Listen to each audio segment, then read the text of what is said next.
کیسے ہیں سبھی لوگ؟ آج کا جو موٹیویشن کا ٹاپک ہے وہ بہت زبردست ہے. یہ والدین کے لیے بھی ہے اور اسٹوڈنٹ کے لیے بھی ہے. یہ عمر فاروق جو ہیں ہمارے اسٹوڈنٹس، انہوں نے یہ ٹاپک سلیکٹ کیا ہے. تو اس میں آنے والی نسلوں کے لیے ایک بہت بڑا پیغام ہے. کہتے ہیں جی کہ ہمارے ملک کے اندر سرکس پر جو جانور استعمال کیے جاتے ہیں ان پر پابندی لگا دی جاتی ہے، بعض اوقات انہیں استعمال کیا جاتا ہے. تو دیکھا جائے تو ان جانوروں کا کچھ خرچہ بھی ہوتا ہے چارے کے لیے. اگر شیر ہیں تو شیروں کے لیے بھی ان کا جو ہے وہ گوشت لے کے آنا پڑتا ہے. اگر ہاتھی استعمال کر رہے ہیں تو ہاتھیوں کے لیے وہ چارہ لے کے آنا پڑتا ہے، کافی مقدار میں لے کے آنا پڑتا ہے. تو ایک چھوٹا سا واقعہ آپ سے شیئر کرنا چاہوں گا. کولکتہ کے اندر ایک سرکس تھی، وہاں پر کچھ ان کے پاس 10 شیر تھے، 7 ہاتھی تھے، 10 شیر تھے. وہ 10 شیروں کے لیے ظاہر سی بات ہے کافی سارا کھانا آتا تھا، اور بہت جو 7 ہاتھی تھے ان کے لیے بھی کافی سارا چارہ لے کے آنا پڑتا تھا. سرکس والوں نے سوچا کہ یہ اتنا ہمیں خرچہ کرنا پڑتا ہے، ہمیں ٹیکس بھی پے کرنا پڑتا ہے، کیوں نہ ان کو ہم چھوڑ دیں. انہوں نے ایک ٹرک میں اسے بٹھایا ان کو، اور بنگال کے جو ہے وہ جنگلوں کے اندر چھوڑ کے آگے جو 10 شیر تھے ان کے. جب وہ انہیں چھوڑ کے آئے تو کچھ دنوں کے بعد پتہ چلا کہ وہ جو 10 شیر تھے انہیں جنگلی کتے جو ہیں نا وہ کھا گئے. تو ریسرچ کرنے سے پتہ چلا کہ شیروں کے اندر جو ہے نا ان کا جو اصل ٹیلنٹ تھا وہ ضائع ہو چکا تھا. وہ سرکس میں بنا بنایا گوشت کھاتے تھے، وہ شکار کر کے نہیں کھاتے تھے. اسی طرح یہاں پر ایک میسج ہے کہ جو ماں باپ، جو والدین جو ہیں اپنے بچوں کے لیے بہت بڑی بڑی پراپرٹیز چھوڑ کے جاتے ہیں کہ کل کو ہمارے بچے جو ہیں ان پراپرٹی کی وجہ سے آسائشوں کے عادی رہیں گے، ان کو کوئی پرابلم نہیں آئے گی، ان کو پریشانی نہیں ہوگی. ان کی مثال ان شیروں کی طرح ہے کہ وہ اپنا ٹیلنٹ بھول جاتے ہیں، وہ اپنا مقصد بھول جاتے ہیں کہ ہم خود سے کچھ کوشش کر کے، خود سے کچھ کوشش کریں، خود سے کچھ ارن کر کے اپنے لیے بنائیں.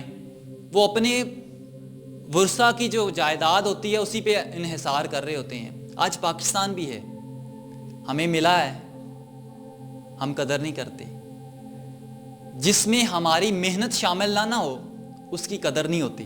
ایسے نہیں ہے. ایک بیٹا تھا، اس کا باپ اسے روز کہتا بیٹا 1 روپے لو اور جا کے وہ اس کنویں کے اندر پھینک کے آؤ. بیٹا بنا سوچے سمجھے، بنا پوچھے کیوں پھینکنا ہے، جاتا، ایک سکہ پکڑتا اور جا کے اس کنویں میں پھینکتا رہا. قابل غور ہے، آپ بھی اسٹوڈنٹس ہیں، آپ بھی توجہ سے سنیے گا، یہ بات بڑی امپورٹنٹ ہے. پھینکتا رہا، بچہ بڑا ہو گیا، بچہ کام کرنے لگ گیا. بچے نے مزدوری کمائی، کوئی بھی کام کر کے پیسے لے کے آ کے باپ کے ہاتھ میں رکھ دیے. باپ نے کہا بیٹا 1 منٹ رکو، میں ذرا نہ 2 روپے یا 1 روپے جا کے وہ اس کنویں کے اندر پھینک کے آتا ہوں. تو باپ کو بیٹا کہنے لگا کہ باپ میں نے اتنی محنت سے، اتنی مشقت کے ساتھ یہ پیسے کمائے ہیں اور تم جا رہے ہو کنویں میں پھینکنے کے لیے. تب بیٹے کو باپ نے کہا کہ ساری عمر جو تو نے وہاں پر 1 روپے پھینکا ہے، کبھی میں نے پوچھا تھا کہ تو کیوں پھینک رہا ہے؟ میں نے کبھی پوچھا تھا یہ تم کس لیے پھینک رہے ہو؟ تم تو یہ بھی نہیں سوال پوچھا کہ اس کنویں میں پھینک کیوں رہا ہوں. وہ کنواں کچھ اور نہیں ہے، وہ فضول خرچی ہے. وہ فضول خرچیاں جو آج کے اسٹوڈنٹس، آج کے نوجوان کر رہے ہیں، اور بنا سوچے سمجھے کہ ہمارے ماں باپ نے، ہمارے باپ نے کس طریقے سے، کس محنت سے کمائے ہیں. اسی طرح پاکستان، میں نے بتا رہا تھا کہ پاکستان ہمیں بنا محنت کے، بنا قربانی کے مل گیا. قربانیاں تو دی ہمارے بزرگوں نے، قربانیاں دی ہمارے بزرگوں نے. ہمیں اس کی امپورٹنس کا کوئی خاص پتہ نہیں ہے. آج جو ماں باپ اپنے بچوں کے لیے بڑی بڑی جائیدادیں چھوڑ کے جاتے ہیں، یقین کیجئے ان کی مثالیں ایسی ہی ہیں، وہ کچھ بھی نہیں کرتے. زندہ مثال منچنا آباد کے اندر، میں کل وہاں پہ حمام کی دکان پہ بیٹھا تھا، وہاں پہ ایک آدمی آیا، دیکھنے میں وہ عام سا شخص تھا، 6 دکانیں اس کے نام تھیں. وہ کچھ بھی نہیں کرتا تھا، بس ان دکانوں سے پیسے جو آتے تھے انہی سے کماتا تھا، انہی سے کھانا پینا، انہی سے سارا سرکٹ ان کا چل رہا تھا. بجائے اس کے کہ وہ ان 6 دکانوں کو یوٹیلائز کرتا، چلو 4 دکانیں وہ کرائے پہ دے دیتا، باقی 1-2 خود استعمال کرتا، وہ اس سے زیادہ ارننگ کما سکتا تھا. لیکن وہ انحصار کر رہا تھا کہ انہی کی ارننگ سے، انہی پہ ڈیپینڈ کر رہا ہے. آج ہم بھی ایسے ہی کرتے ہیں. ہم کہتے ہیں کہ محنت نہ کرنی پڑے ہمیں بیٹھے بٹھائے کچھ نہ کچھ مل جائے. ایک چھوٹی سی میں ویڈیو دیکھ رہا تھا جس میں نا یہ جو برفانی ریچھ ہوتا ہے وہ اپنے چھوٹے سے بچے کو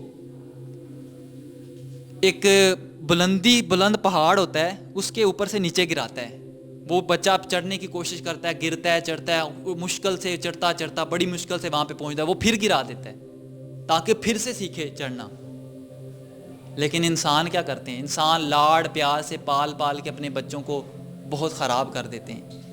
ایک بڑی مثال باراک اوباما, نام سنا ہوگا, صدر رہ چکے ہیں امریکہ کے. ان کی بیٹی جو ہے وہ ریسٹورنٹ پہ کام کرتی ہے. اس کے باپ نے ایک بات کہی کہ بیٹا اگر کمانا ہے نا تو بیٹا اپنا کمانا ہے, محنت کرنی ہے, اپنے اس مقام پہ پہنچنا ہے نا تو میں نے بھی محنت سے پہنچا ہوں. آج ہم عادتیں ہماری یہی ہیں کہ ہم ڈیپینڈ کر رہے ہوتے ہیں اپنے ماں باپ پہ, ڈیپینڈ کر رہے ہوتے ہیں. یہی عادتیں ہمیں آگے بڑھنے نہیں دیتی, یہی سوچ ہمیں آگے نہیں بڑھنے دیتی. ہم چاہتے ہیں کہ ہمیں بھی کوئی ایسا خزانہ مل جائے جس سے ہمارے حالات بدل جائیں. حالات خزانے سے نہیں بدلتے. وہ خزانہ اگر خدا نخواستہ آپ کو مل بھی جائے وہ زیادہ دن آپ کے پاس ٹکے گا نہیں, کیونکہ آپ اسے استعمال کر لو گے, اور استعمال کی ہوئی چیزیں جو ہیں وہ زیادہ دیر نہیں استعمال ہوتی. اسے پھر آپ ایک دن وقت ایک ایسا آئے گا جب آپ کے پاس کچھ بھی نہیں ہوگا. بلکہ اپنی محنت پہ ڈیپینڈ کریں, بزرگوں کی محنت پہ ڈیپینڈ نہ کریں کہ میرے باپ اتنے پیسے چھوڑ کے جا رہا ہے, میں کیوں پڑھوں, میرے پاس تو اتنی زمین ہے, میں کیوں پڑھیں, مجھے تعلیم حاصل کرنے کی تو ضرورت ہی نہیں ہے. آپ نے پڑھنا ہے, اپنے لیے پڑھنا ہے.